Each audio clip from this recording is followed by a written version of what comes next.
हम लोग जो है बिजनेस कम्युनिटी के लोग जो हैं, और ये टैक्स पेयर भी हैं, टैक्स कलेक्टर भी हैं, और मुझे लगता है कि एम्प्लॉयमेंट जनरेटर भी हैं। लेकिन एम्प्लॉयमेंट जनरेट करने के बाद भी ऑफिस में जो रेस्पेक्ट उनको मिलनी चाहिए वो नहीं मिलती थी। और जितनी ईमानदारी के साथ हमने काम किए, तो मुझे लगता है कि वही एक प्यार था जो लोगों ने हमें लुटाया, और उस सुधार का कश्मीर के लोगों को बहुत बेनिफिट हुआ। लेकिन जम्मू ने क्या गेन किया? जम्मू जो है, जो पहले भी इग्नोर्ड था, आज भी इग्नोर्ड। अरुण जी को लेकर अब सिर्फ जम्मू में या जम्मू डिस्ट्रिक्ट में नहीं लोग देख रहे, छोटा बिजनेसमैन राजौरी, पुंछ का, डोडा भद्रवा का, वो भी देख रहा है कि ये यहाँ के लिए क्या करेंगे। लेकिन इस बार का मेरा प्लान कुछ और है। वहाँ की एसोसिएशंस को हमें इन्वॉल्व करना है जी। वहाँ के जो अच्छे बिजनेसमैन हैं उनको हमें इन्वॉल्व करना है, और गवर्नमेंट को भी मालूम है कि अगर हम लोग जो है इनकी बात को, आपके सामने ही है, हमने 3 स्ट्राइक्स करवाई जी प्रेशर के लिए। बहुत सारी धमकियां भी आती थी, बहुत सारी ऐसी चीजें जो है हमारे सामने आती थी। कभी घबराए नहीं हम। मैं कभी पॉलिटिक्स में नहीं रहा, मैं कभी चैम्बर में नहीं रहा, लेकिन पॉलिटिक्स जो है वो हमने सामने देखी, किस तरह से इंसान को ऊंचाइयों पे पहुंचा देते हैं, किस तरह से नीचे गिरा देते हैं। ऐसे हालात हमने देखे, अछूत थे हम लोग। मैं नहीं समझता कि भाई एक ऑर्गेनाइजेशन के अंदर रहते हुए ऐसे लोग जो हैं वो एक्सेप्टेबल हैं जी। मैंने ऐसे लोगों को कहीं पुलिस डिपार्टमेंट से बचाया होगा, कहीं किसी और डिपार्टमेंट से बचाया होगा। मैं कभी पीछे नहीं हटा इन चीजों को लेकर के। लेकिन ये जो चीजें हैं, इसको स्पेयर नहीं किया जा सकता। हर एक को ये हक नहीं है कि कोई भी व्यक्ति जो है वो एक हद को क्रॉस कर दे। आज प्रोफेसर साहब की याद आती है कभी, जब ऐसी जीत लगातार होती है, कुछ सीख याद आती है? मुझे बहुत याद आ रही है। इस बार तो खैर बीजेपी की सपोर्ट भी पूरी थी, संघ की भी सपोर्ट थी। बीजेपी और संघ की ओपन सपोर्ट मिली आपको? बिल्कुल, इस बार पूरी सपोर्ट थी। किन सोच को लेकर आगे बढ़ रहे हैं, और इनका पहला और exclusive interview the news room 24 आवाज पर। अरुण जी, जब हमने आपका इलेक्शन से पहले इंटरव्यू किया था तो हमने आपको कहा था कि आप हैट्रिक बनाने जा रहे हैं, तो अल्टीमेटली फाइनली आपने हैट्रिक बना ली। तो मुझे लगता है कि बहुत कम किसी भी संगठन में या इवन पॉलिटिकल लीडर्स भी ऐसे होते हैं जो हैट्रिक करते हैं, क्योंकि हैट्रिक अपने आप में कहा जाता है कि लगातार एक बार तो इंसान जीत जाता है, फिर दूसरी बार अपनी मेहनत से जीतता है, फिर तीसरी बार में कई बार लोग सोचते हैं कि थोड़ा सा चेंज किया जाए, चाहे उनको समझ ना हो कि किस किस्म की चेंज है, मगर करने की लोगों को होता है। तो थर्ड टाइम जीतना, ये चैलेंज कितना बड़ा है वो आपके लिए? तो ऐसा है कि भाई कंटिन्यूसली पिछले 4 साल में जी, मुझे लगता है कि जिस तरह से मैं पब्लिक में रहा, और कभी कोई हमारे पास ऑफिस में आया हो, हमारे पास घर पे आया हो, किसी की कॉल आई हो, कभी ऐसा मौका हमने आने नहीं दिया कि भाई, जैसे अगर मेरे को कॉल आई है तो अगर मैंने अटेंड नहीं कर पाया किसी वजह से, तो मैं बैक कॉल जरूर करता हूँ, जिसकी वजह से मुझे लगता है कि भाई लोगों को भी फीलिंग है इस बात की कि भाई इजीली अवेलेबल है, और मतलब जिस तरह से हम लोग किसी भी वक्त इनके पास अप्रोच कर सकते हैं जी। ये फैक्टर तो एक है। इसके साथ साथ दूसरा फैक्टर ये भी है कि मैंने अपनी टीम को अपने साथ लेकर के मैं चला जी, और लोगों ने देखा कि भाई जब कभी भी कोई प्रॉब्लम आई, कोई भी इशू आया, तो पूरी टीम जो है वो साथ में रही। और एक चीज जो है बड़ी क्लियर है, लोगों के मन में हमारे प्रति जो प्यार है वो इसीलिए है कि हम लोग जो है उनके इश्यूज भी लेते हैं, और एक ऑफिस में एक ऐसा एटमॉस्फेयर हमने क्रिएट किया है कि जो मुझे लगता है कि बहुत देर के बाद लोगों ने फील किया है कि भाई एक ऐसा ऑफिस, क्योंकि हमने जब मैंने एज प्रेसिडेंट यहाँ पर मैं आया 2021 में मेरे मन में एक बात थी।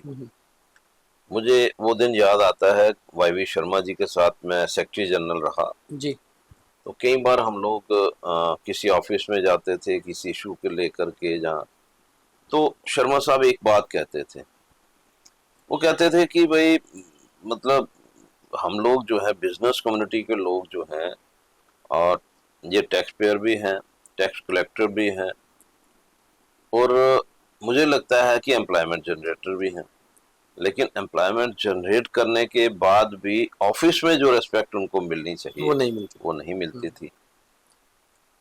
उस समय भी हमारा जो कंसर्न था वो यही था कि चाहे इनकम टैक्स डिपार्टमेंट हो, चाहे सेल टैक्स डिपार्टमेंट हो, चाहे जितने भी डिपार्टमेंट हैं, बिजनेसमैन जब वहां पर जाए उसको रिस्पेक्ट मिलनी चाहिए। और वो चीज जो है वो मेरे मन में थी कि भाई हमारे लोग जो हैं, मैंने उस समय में सुनता था कि भाई हमारे ऑफिस में जो लोग भी गए अपने इशू को लेकर गए, जैसे गए, तो वो रिस्पेक्ट जो है वो ऑफिस में नहीं मिल रही।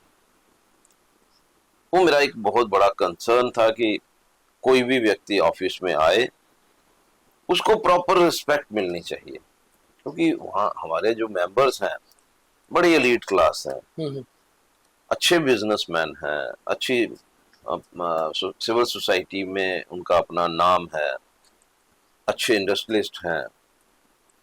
तो एक मन में एक बात थी कि कोई भी आएगा उसकी रिस्पेक्ट जो है वो हम लोग पूरे तरीके के साथ करवाएंगे, करेंगे। वो एक कारण था कि लोग हमारे साथ जुड़े रहे।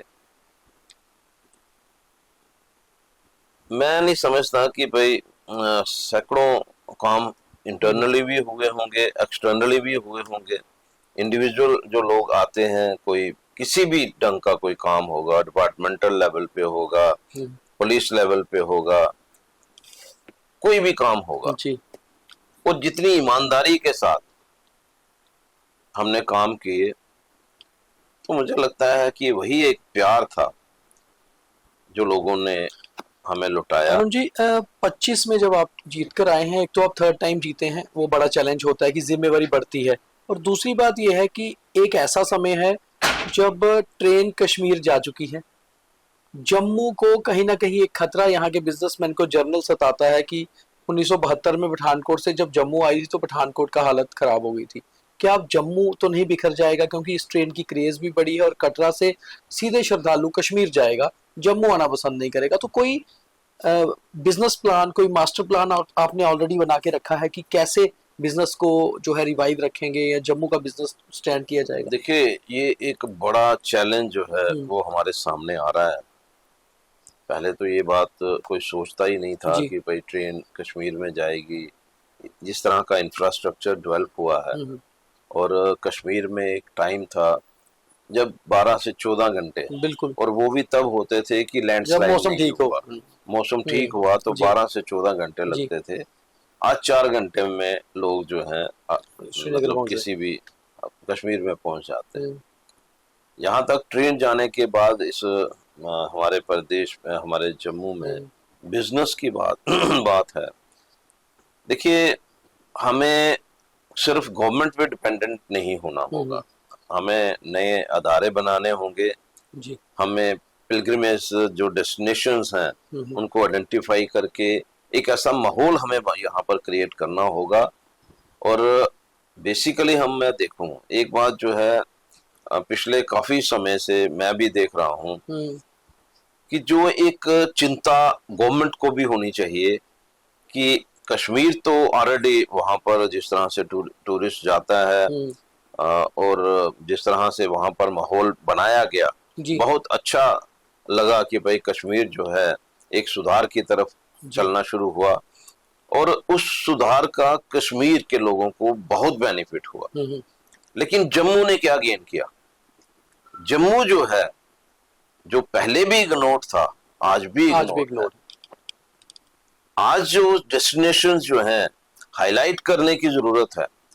देखिए, कश्मीर में नो डाउट कि भाई टूरिस्ट जा रहा है, वहां जाना भी चाहिए, ऑलरेडी वर्ल्ड फेमस डेस्टिनेशंस हैं, लोगों को पता है। अभी की लोग जो हैं वो जम्मू और कश्मीर को ये मानते हैं कि जम्मू भी यही है और कश्मीर भी जी। लोगों को नहीं मालूम है कि 300 किलोमीटर का डिफरेंस है। अब 22 अप्रैल का इंसिडेंट जो है हाँ, चलो कश्मीर से तो लोग निकले जम्मू होंगे, से भी निकल गए। माँ वैष्णो देवी के हाँ, दर्शन के लिए लोग जो हैं उन्होंने आना बंद कर दिया, जबकि वो 300 किलोमीटर वहां से अगर हम देखें तो अगर यहाँ से कश्मीर में किसी ने जाना है और एरिया वाइज डिफरेंस जो है वो टोटली डिफरेंट है। वो वहां से 260 किलोमीटर का बिल्कुल कम से कम डिफरेंस हो। बिल्कुल।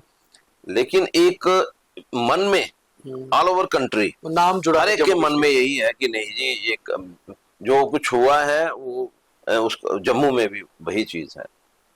ये हम लोग जो हैं वो वहां पर कन्वे नहीं कर पा रहे। एक ही हमारा देखिए जम्मू जो है टोटली डिपेंडेंट है माँ वैष्णो देवी के बिल्कुल। पिलग्रिमेज, जो वहां पर आए वो यहाँ पर किस तरह से आ अभी पाए। आपके चुनावों से ठीक पहले मैंने कुछ इंटरव्यू किए थे टूर ऑपरेटर्स के, ट्रैवल एजेंट्स के, तो उनका कहना था कि कहीं ना कहीं जम्मू में माँ वैष्णो देवी और रघुनाथ मंदिर, इसके अलावा कुछ बड़ा ऐसा नहीं है जहां हम टूरिस्ट को रोक के रख पाए, घुमा पाए।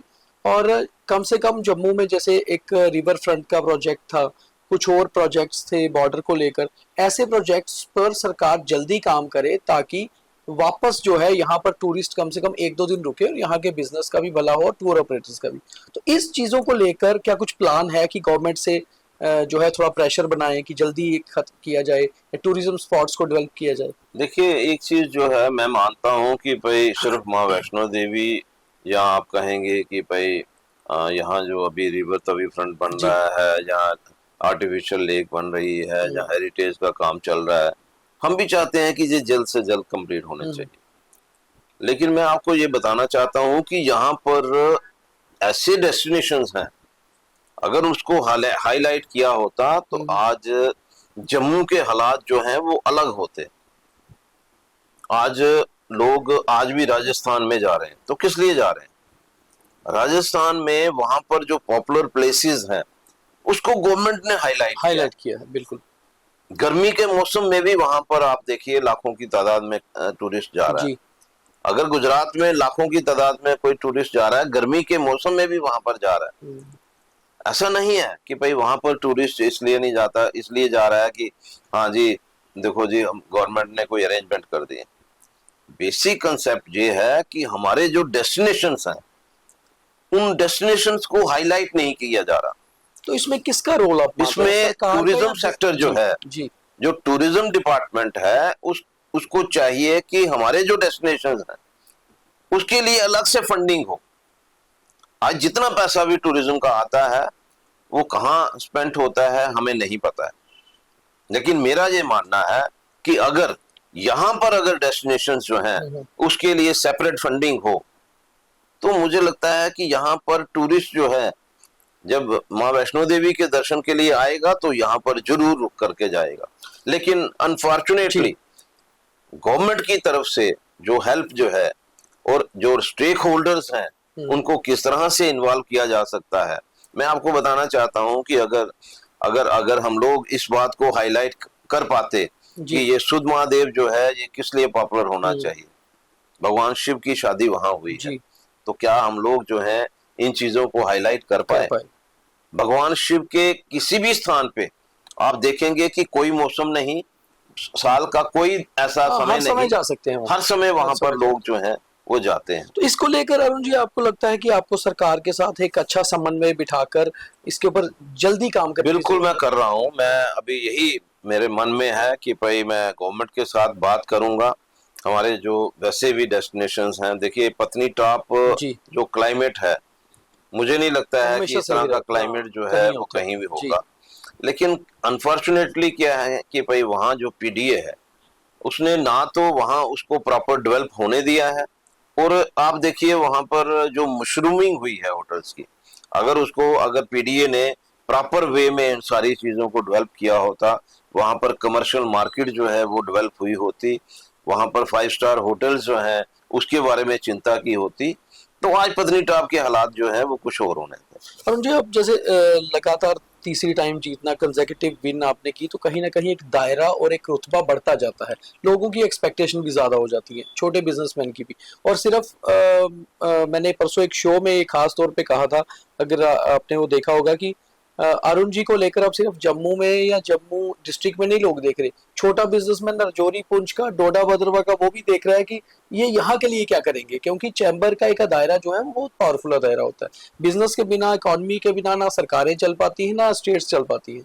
तो क्या अब जैसे आपने खुद भी कह दिया कि पत्नीटॉप, सनासर, भद्रवा, राजौरी, पुंछ, क्या उस तरफ के भी बिजनेसमैन को इन्वॉल्व किया जाएगा चैम्बर में, उनको मेंबर बनने के लिए कहा जाएगा ताकि एक दायरा बढ़े, और जैसे आप पूरे जम्मू रीजन को रिप्रेजेंट करते हैं तो कम से कम बाकी टूरिज्म को लेकर भी हम जम्मू के इकोनॉमी पे बात करें। नहीं, बिल्कुल सही आपने कहा। देखिए, हमारे मेंबर्स तो अगर देखा जाए तो हर डिस्ट्रिक्ट में हमारे मेंबर हैं, 10 की 10 डिस्ट्रिक्ट में हमारे मेंबर हैं चैम्बर के। लेकिन इस बार का मेरा प्लान कुछ और है। वहाँ की एसोसिएशंस को हमें इन्वॉल्व करना है जी। वहाँ के जो अच्छे बिजनेसमैन हैं उनको हमें इन्वॉल्व करना है। मैं एक बात जो है वो आपके माध्यम से जरूर कहना चाहूंगा कि देखिए, ये बात सही है कि भाई अब एक्सपेक्टेशंस जो हैं ऑब्वियसली बड़ लोगों की ज्यादा है जी, कि आप तीसरी बार जीत करके आए हैं तो नया कुछ करें। मैं उनको यकीन दिलाना चाहता हूं कि आपके माध्यम से, जो मैंने पहले भी, मैं कभी ना रुका ना मैं थका। आज जो आने वाला समय है इसमें भी जो भी पब्लिक के इश्यूज हैं, मैंने पहले ही क्लियर किया है कि जो इश्यूज जो अभी तक अनरिजॉल्व्ड हैं उसके ऊपर मेरा फोकस होगा, जो आने वाले समय में जो इश्यूज हैं उनके ऊपर फोकस होगा, और जो ये जो डिस्ट्रिक्ट्स हैं उसमें जो अच्छे बिजनेसमैन हैं और जो एसोसिएशंस हैं वहाँ की, एटलीस्ट मैं उनको अपने साथ जोड़ने वाला हूँ। अभी मुझे काफी समय से फोन भी आ रहे हैं, अभी उधमपुर से फोन आ रहा है, मतलब कठुआ से फोन आ रहे हैं, सांबा से फोन आ रहे हैं, राजौरी से फोन आ रहे हैं। तो एक फोकस जो है हमारा ये भी रहेगा कि हम लोग इन सबको अपने साथ जोड़ें। और इसके साथ मैं ये जरूर चाहूंगा कि अगर किसी के मन में अगर ये है कि भाई टूरिज्म सेक्टर को लेकर के हम लोग जो है वो किस तरह से गवर्नमेंट के साथ मिल करके और नया अदारा जो है वो बना सकते हैं, डेस्टिनेशंस जो है उसके ऊपर हम लोग डेलिब्रेट कर सकते हैं। बहुत सारी ऐसी चीजें हैं मेरे मन में भी हैं, और आने वाले समय में आप देखेंगे कि मैं उन चीजों के ऊपर पूरा फोकस करूंगा। आपका जो पिछला टेन्योर था 2 साल का, 23 से 25 तक, उसके बीच में 1 साल तो लेफ्टिनेंट गवर्नर रूल था, 1 साल सरकार पॉपुलर गवर्नमेंट आ गई थी। आपने हालांकि चीफ मिनिस्टर उमर अब्दुल्ला को भी इनवाइट किया था चैम्बर हाउस में। आप कैसे देखते हैं उमर अब्दुल्ला, क्योंकि टूरिज्म उनके पास ही है, आपको क्या लगा जितनी उनसे मीटिंग्स हुई, मुलाकात हुई, कि वो कितने सीरियस हैं जम्मू के टूरिज्म को भी बढ़ाने में और जम्मू के बिजनेस को लेकर? देखो, मैंने जब उनको चैम्बर में बुलाया, बातचीत की, तो कुछ टूरिज्म सेक्टर की बात हुई, कुछ इंडस्ट्री की बात हुई, जनरल ट्रेड की बात हुई। 2 चीजें उन्होंने बिल्कुल क्लियर कही जी, कि ऐसा नहीं है कि सिर्फ कश्मीर में टूरिस्ट आ सकता है, जम्मू में जो पिलग्रिमेज टूरिस्ट आता है, जो हमारे माँ वैष्णो देवी के दर्शन के लिए आते हैं, उसमें से हम 25% लोग जो हैं उनको कैसे डाइवर्ट कर सकते हैं जम्मू की तरफ, उनका फोकस जो है वो जम्मू बने, इस बात की चिंता जो है वो गवर्नमेंट करेगी। और उसके लिए एक प्लान जो है मेरे मन में भी है, और मैं पूरी तरह से इनके साथ डिस्कस भी करूंगा। अगर हम लोग सक्सेसफुल हो गए, अगर 20 लाख लोग जो हैं, अगर यहाँ पर 20 या 25 लाख लोग जो हैं जो माँ वैष्णो देवी के दर्शन के लिए जाते हैं, शिवखोड़ी में जाते हैं, और यहाँ के जो लोकल हमारे अदर डेस्टिनेशंस हैं उसमें शिफ्ट हो जाएंगे, तो मुझे लगता है कि हमारी इकोनॉमी जो है उसको बड़ा बूस्ट मिलेगा। और यहाँ तक इंडस्ट्री की बात उन्होंने कही कि भाई हम भी जानते हैं कि इंडस्ट्री जो है वो पैकेज के बिना चल ही नहीं सकती जी, और पिछले काफी समय से जो एग्जिस्टिंग इंडस्ट्री है वो परेशान है। एक तो जो उनको बताया गया, जो टर्नओवर इंसेंटिव था, जो उनके लिए कहा गया कि भाई आपके बाकी इंसेंटिव जो है वो कहीं ना कहीं, क्योंकि नया इंडस्ट्रियल जो आना चाहिए था इंसेंटिव प्लान, वो नहीं आ पाया, तो एक इंसेंटिव प्लान जो है वो गवर्नमेंट ने इनको अनाउंस किया, लेकिन आज की डेट में वो भी कहीं दिखाई नहीं दे रहा। और उसके अलावा क्योंकि जो इंडस्ट्रियल पॉलिसी जो है, नई इंडस्ट्रियल पॉलिसी जिसमें हमारा जो पैकेज आया था, प्रधानमंत्री जी ने 28,400 करोड़ रुपए का पैकेज दिया था, उसमें भी जो एग्जिस्टिंग इंडस्ट्री है उसके लिए भी कोई जगह नहीं है। इवन ये है कि अभी रजिस्ट्रेशन जिन लोगों की हुई है उस पर्टिकुलर जो हमारा पैकेज है, उसके बाद क्योंकि हमारे एलजी साहब ने बड़ा प्रयास किया कि इन्वेस्टमेंट जो है वो यहाँ पर ज्यादा से ज्यादा आए।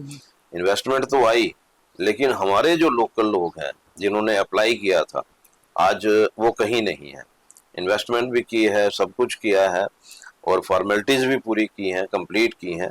इसके लिए मैं जरूर मैं कोशिश करूंगा मैं होम मिनिस्टर से बात करने की, क्योंकि मैंने डॉक्टर साहब को ऑलरेडी बोला है कि एक बार हमें उनके साथ मिला करके हम लोग जो है लोकल हमारे ये जो छोटे छोटे इश्यूज हैं इनको सॉल्व जब करने को लेकर। आप पूरे हिंदुस्तान में आप पूरा फोकस कर रहे हैं, कश्मीर जो है वो फोकस रहा है भी, लेकिन जम्मू जो है जिन चीज़ों के ऊपर डिपेंडेंट है, अगर एम्प्लॉयमेंट जनरेट कर रही है इंडस्ट्री, तो कहीं ये ना हो कि डे बाई डे वहाँ से एम्प्लॉय जो है उनको छांटनी कर पा जाए, या मतलब जिस तरह से डे बाई डे जो है वो इंडस्ट्री क्लोज होती जा रही है। तो ये सारी चीज़ों पे जो चुनावों के दौरान, कैंपेन के दौरान आपके ना एक पुराने स्टेटमेंट को आपकी ऑपोजिशन ने बहुत ज्यादा बुनाया, तो मैं चाहता हूँ आज आपकी क्लैरिटी उस पर आए ताकि दर्शक भी समझ पाए और बहुत सारे बिजनेसमैन भी समझ पाए कि वो क्यों आपने दिया था। आपने एक दो बार मीडिया में कहा था कि सरकार चैम्बर की ज्यादा सुनती नहीं है, हमारी चलती नहीं है। तो वो सरकार लेफ्टिनेंट गवर्नर की सरकार के लिए था या नई पॉपुलर सरकार के लिए, और उसके पीछे कहने का तात्पर्य क्या था? देखिए, कुछ लोगों का मतलब बिजनेस ही इन्हीं चीजों के ऊपर चलता है। उन लोगों का पता लगता है, उन लोगों को एक मतलब जैसे है कि भाई हम लोग झूठ का सहारा लेंगे जी। और उसकी वजह से हो सकता है कि पब्लिक जो है वो हमारे साथ जुड़ जाए। जब हमने अपना प्रॉपर्टी टैक्स के ऊपर हमने हड़ताल की कॉल दी, बिल्कुल दी थी। जब मैंने प्रॉपर्टी टैक्स के ऊपर हड़ताल की कॉल दी तो उस समय वो इंटरव्यू मेरे से लिया गया। बिल्कुल। मैंने उस संदर्भ में एक बात कही थी कि अगर गवर्नमेंट नहीं सुन रही तभी तो हम लोग स्ट्राइक की कॉल दे रहे हैं। वो आपका फर्स्ट टेन्योर था? मेरा सेकंड टेन्योर। ओके। लेकिन मैंने ये कहा कि अगर मेरी बात को नहीं सुना गया, क्योंकि मैंने तो मेरा काम क्या है कि मैं पहले गवर्नमेंट के साथ प्रेशर बनाना है, बात करना, एक उनके साथ सारी चीजें मैं डिस्कस करूं।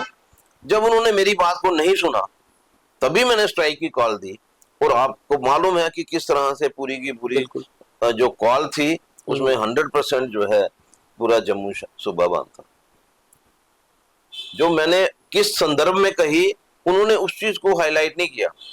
मेरी गवर्नमेंट नहीं सुनती है, अगर नहीं सुनती है तभी तो हमने स्ट्राइक की कॉल दी। अब जर्नल इस पे बात आते हैं, क्या आपने बहुत बार लेफ्टिनेंट गवर्नर से भी बैठ के की, उमर अब्दुल्ला से, जाहिर सी बात है चैम्बर के प्रधान होने के नाते बहुत बार बहुत मुद्दे होते हैं, क्या सरकार पर लगातार चैम्बर का जो है अपने मुद्दों को सॉल्व करवाने को लेकर प्रेशर रहता है, होती है काम, या प्रेशर बढ़ाना पड़ता है? आपको लग नहीं रहा है कि प्रेशर होता है? प्रेशर तो होता है, और गवर्नमेंट को भी मालूम है कि अगर हम लोग जो है इनकी बात को, आपके सामने ही है, हमने 3 स्ट्राइक्स करवाई जी प्रेशर के लिए। बहुत सारी धमकियां भी आती थी, बहुत सारी ऐसी चीजें जो है हमारे सामने आती थी, कभी घबराए नहीं हम। ये बोल्ड बोल्ड बोल्ड बोल्ड करते हैं, उनका बोल्ड फ्यूज हुआ क्योंकि बोल्ड हम लोग हैं। बिल्कुल। हमने जो कहा उसके लिए हम लोग खड़े हो गए अपने लोगों के साथ, एक कदम भी हमने पीछे नहीं हटाया। पूरी टीम आपकी जीत के आई है, सिर्फ आपके नाम पर, आपकी पर्सनैलिटी पर है, या सबने मिलजुल कर काम किया है? देखिए, एक चीज जो है बड़ी क्लियर है, इलेक्शन जो है नो डाउट कि भाई एक जॉइंट वेंचर में एक इलेक्शन जो है वो कंडक्ट करवाई गई। हमारे जितने भी ऑफिस बीरर हैं, मैं एक बात आपको क्लियर कर देता हूं कि हर व्यक्ति जो है, कोई भी इशू आता है, कोई भी इंडिविजुअल जो है उनके पास आता है तो इस बात की चिंता करता है कि यार ये निराश होकर के यहाँ से ना जाए। जब आपका लाइजनिंग बनती है पब्लिक के साथ, तो उसमें कुछ इंडिविजुअल आपकी पर्सनैलिटी है और कुछ हमारे ग्रुप की पर्सनैलिटी। अगर आप कहेंगे कि मुझे वोट उनसे बाकियों से कम क्यों मिले, तो वो जो नीचे की जो सीट्स होती हैं उसमें लोगों का फोकस जो है वो कम होता है। क्योंकि आप देखिए कि यहाँ इलेक्शन जो है वो किस तरह से लड़ी गई, किस स्लोगन पे लड़ी गई। ये राकेश, टीम राकेश और ये टीम अरुण, लेकिन जो अरुण के साथ ऑफिस पर थे क्योंकि वो पिछले 4 साल से लगातार पब्लिक के साथ भी जुड़े रहे, उनकी टीम राकेश राकेश के अलावा कोई नहीं, और वो उनको हालांकि आपकी टीम बेनिफिट तो जो आपके है, साथ थी जो पहले मेरे साथ मैं रही। कह रहा हूँ उनको बेनिफिट ये था कि बाकी के जितने भी उनकी टीम के मेंबर थे वो एक ही नाम ले रहे थे। वो सोचते थे कि हम जीते या हारे, राकेश कुमार जी आ गए तो हम लोग जो है समझो कि चैम्बर में आ गए। लेकिन हमारी टीम, क्योंकि हम लोग जो है पिछले 4 साल से पब्लिक के बीच में है, और पब्लिक के जो भी इश्यूज हैं उनको रिजॉल्व करने के लिए हर वक्त हम लोग खड़े हैं, तो वही एक कारण था कि जिसकी वजह से हमारे सभी मेंबर जो हैं। हम जी चैम्बर से थोड़ा सा पीछे चलते हैं, आपकी पर्सनैलिटी पर, आपकी फैमिली पर। प्रोफेसर चमनलाल गुप्ता जी जैसे लेजेंड, पॉलिटिकल लेजेंड के परिवार से आना, और मैंने एक बार पहले भी आपका 5-7 साल पहले भी इंटरव्यू किया था, तो आपने कहा था कि हाँ बिल्कुल हम उसी विचारधारा से आते हैं। बचपन से वो पॉलिटिकल चीज़ें देखी, बड़े भाई यूनियन मिनिस्टर भी रहे, पॉलिटिक्स में बड़े एक्टिव रहे, उन चीज़ों का असर कहीं ना कहीं जब आप चैम्बर को चलाते हैं वो बेनिफिट्स मिल पाते हैं, वो जो सीखा हुआ है उनका फायदा होता है? मैं उस समय को याद करता हूँ जब मैं बचपन में मैंने संघ शुरू की। जी। पैदा होते ही समझो कि ये कह सकते हो, पैदा होने का मतलब है कि 4 साल के 5 साल के होंगे तो संघ शुरू कर दिया। लगातार संघ की जो विचारधारा थी उसमें जुड़े रहे, और जुड़ने का कारण ये नहीं था, एक जुनून था मन में, क्योंकि हम जम्मू के लोग हैं, हम हिंदू हैं, तो एक जुनून जो है वो संघ ने हमें हमारे मन में रखा, और जो हम वर्किंग करते थे एक जुनून के साथ करते थे, हमारा उसमें कोई और एंगल नहीं था। वो जो जुनून था वो लगातार बढ़ता चला गया, और उसके बाद जब हम लोग आगे बढ़े तो प्रोफेसर साहब ने पॉलिटिक्स ज्वाइन कर ली, और उसके बाद का दौर मैं कभी पॉलिटिक्स में नहीं रहा, मैं कभी चैम्बर में नहीं रहा, लेकिन पॉलिटिक्स जो है वो हमने सामने देखी किस तरह से इंसान को ऊंचाइयों पे पहुंचा देते हैं, किस तरह से नीचे गिरा देते हैं। दोनों चीजें हमने फेस की हैं। ये नहीं है आज जो लोग आते हैं वो तो समझिए कि भाई वो उन लोगों को तो ये लगता है कि यार पॉलिटिक्स तो बड़ी इजी है क्योंकि हालात ही ऐसे बन गए हैं। लेकिन जो हमारा दौर था बहुत टफ था। हमारे दौर में आप किसी को कन्विंस नहीं कर सकते थे कि आप जनसंघ के साथ आइए या बीजेपी को साथ आइए, और जो खास तौर पर जो लोग एम्प्लॉई थे वो तो अपने बच्चों को जो है ना संघ में भेजने की कोशिश करते थे, ना बीजेपी के किसी प्रोग्राम में वो जा सकते थे। आज माहौल चेंज है, आज मोदी जी का राज है, सब चीजें पॉसिबल है। लेकिन वो जो दौर था हमने उस दौर को देखा है कि जब लोग जो है वो हमारे साथ जैसे कहते हैं ना छूना भी नहीं, ऐसे हालात हमने देखे। हुआ करता था, अछूत थे हम लोग। बिल्कुल। आज लोगों को माहौल बना है, आज लोग जो है लगातार पार्टी को भी ज्वाइन कर रहे हैं, संघ में भी जाना पसंद कर रहे हैं। वो दौर जो है वो ऐसा नहीं था, टफ था। जब हम लोगों ने अपने आप को मजबूत करके और हम लोग पब्लिक के अंदर उस टफ दौर का फायदा अरुण जी मिलता है, उसी का फायदा हमें मिला है। मैं आपको बताना चाहता हूं कि देखिए मैं पॉलिटिकली मैं कभी पॉलिटिक्स में नहीं रहा, मैं किसी पोस्ट पे नहीं रहा, मैं संघ में ही मैं अलग अलग पोस्टों पे रहा, और मैंने में आप कभी नहीं रहे? मैं कभी नहीं रहा।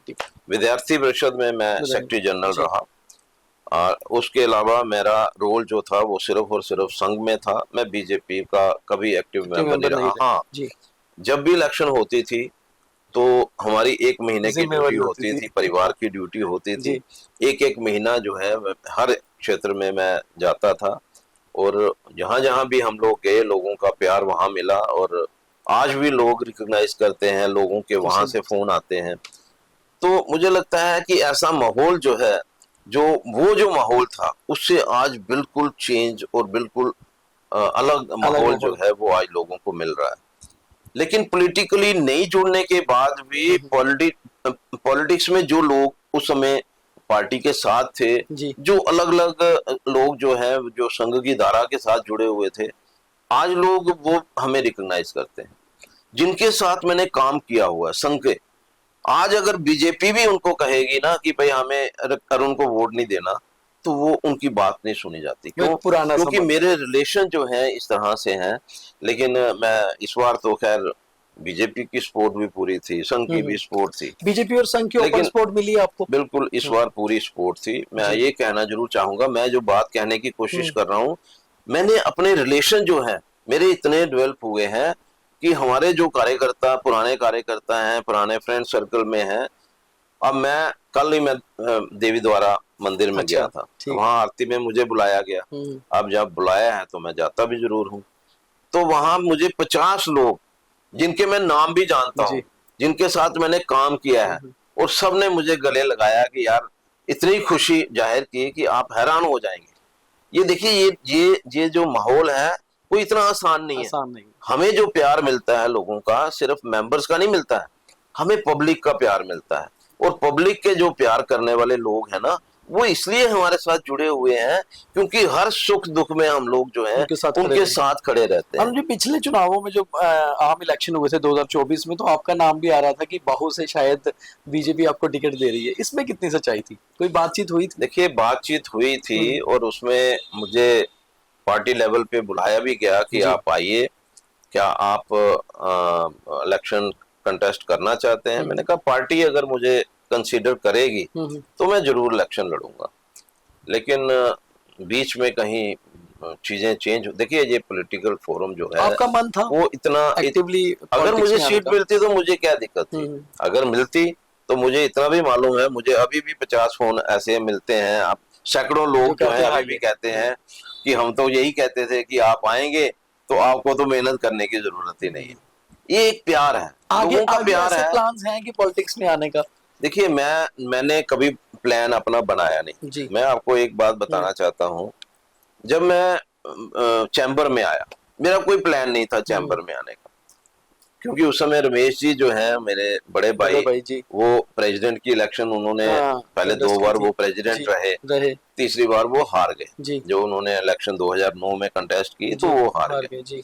2012 में फिर उन्होंने कहा कि मैंने इलेक्शन लड़नी है, तो मैंने कहा चलिए मैं उनके साथ खड़ा, क्योंकि परिवार के साथ खड़ा होना जो है, मुझे नहीं लगता है कि ये एक फक्र का विषय होता है। जब आप परिवार के साथ नहीं हो, इसका मतलब आप सोसाइटी में रहने के काबिल नहीं हो। तो जब उन्होंने कहा कि मैं इलेक्शन लड़ने जा रहा हूँ, तो मैंने उनको कहा कि ठीक है, आप इलेक्शन लड़िए, तो मैं तो साथ ही हूँ। लेकिन हालात कुछ ऐसे बने, कुछ सेहत उनकी बिगड़ गई, कुछ दोस्तों ने मुझे मतलब जैसे उनको कहा कि नहीं आप नहीं लड़ो इस बार, अरुण को लड़ने दो, और कुछ ऐसे हालात बने। मुझे भी इतना उसकी मैं डीप में नहीं गया, लेकिन हालात ने मुझे इलेक्शन कंटेस्ट करने के लिए मुझे मजबूर कर दिया। और वो भी ऐसे हालात में जबकि इलेक्शन जो है 20 दिन रह गए, कुछ ही दिन दूर थे। 20 दिन में इलेक्शन जो है वो मुझे कंटेस्ट करनी थी। और मुझे लगता है कि 1800 के लगभग उस समय वोटर था। और लेकिन यह है कि चलिए, लोगों ने, दोस्तों ने, सब ने मिल करके और ऐसा माहौल बना दिया। पब्लिक में एक इमेज जो है वो मेरी थी ही, और लोगों के साथ हमेशा जुड़ करके रहा, और सारे सर्कल ने पूरी मेहनत की। और स्पेशली उसमें 2-3 लोग तो जो हैं बड़े ही पर्टिकुलर थे उसमें, चाहे जगदीश लंगर थे जी, सुरेंद्र मोहन जी थे, सतीश सेठी थे, अशोक हांडा जी थे। इस बार हमने एक चीज देखी कि इस बार लोग आपके साथ बहुत खुल के आए। नॉर्मली बिजनेसमैन कई बार खुल के आते नहीं, वो लास्ट तक नहीं बताते किस तरफ है।